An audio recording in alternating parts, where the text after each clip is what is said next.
રચાયેલી 9 મહાનગરપાલિકા અંગે મોટા સમાચાર સામે આવ્યા છે।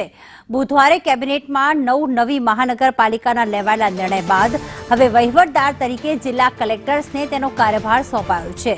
આ મહાનગરપાલિકાઓમાં નવી બોડી રચાય ત્યાં સુધી કલેક્ટર વહીવટદાર તરીકે કાર્યભાર સંભાળશે।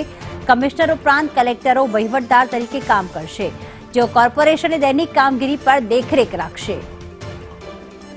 तो नवी रचाયેલી 9 महानगरपालिका अंगे मोटा समाचार। ज्यां सुधी त्यां वहीवटदार तरीके कोईने निमणूक करवामां आवे ते पहेला जिला कलेक्टर्सने तेनो कार्यभार सोंपायो छे। हवे त्यां मेयर छे, म्युनिसिपल कमिशनर छे, तेनी निमणूक करवामां आवशे, परंतु हजी सुधी नवी बोडी रचाई नथी। त्यां सुधी कलेक्टर वहीवटदार हशे तेवुं हालमां निर्णय लेवामां आव्यो छे। हिरेन, वधु शुं विगतो मळी रही छे? आ प्रकारे महानगरपालिकाओ, जिला पंचायत, तालुका पंचायतनी जे वहीवटी सिस्टम छे एमां एक चूंटायेली बोडी होय छे ने एक सरकारी पाक होय छे।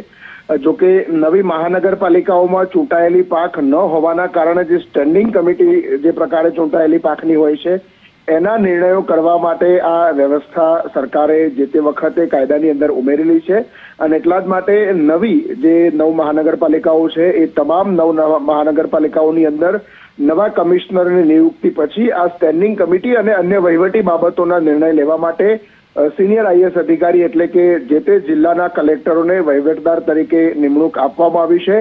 જે જિલ્લામાં નવી મહાનગરપાલિકા બની છે એ જિલ્લાના જિલ્લા કલેક્ટરને એના વહીવટદાર તરીકેનો ચાર્જ સોંપવામાં આવ્યો છે। જ્યાં સુધી નવી ચૂંટાયેલી પાક નહીં આવે એટલે કે લગભગ 8 મહિનાથી 9 મહિના જેટલો સમય સુધી આ કલેક્ટર છે તે વહીવટદાર તરીકે ત્યાં કાર્યરત રહેશે। જ્યુડિશિયલ પાવર પણ કલેક્ટર પાસે રહેશે। આભાર તમામ વિગતો માટે હિરેન।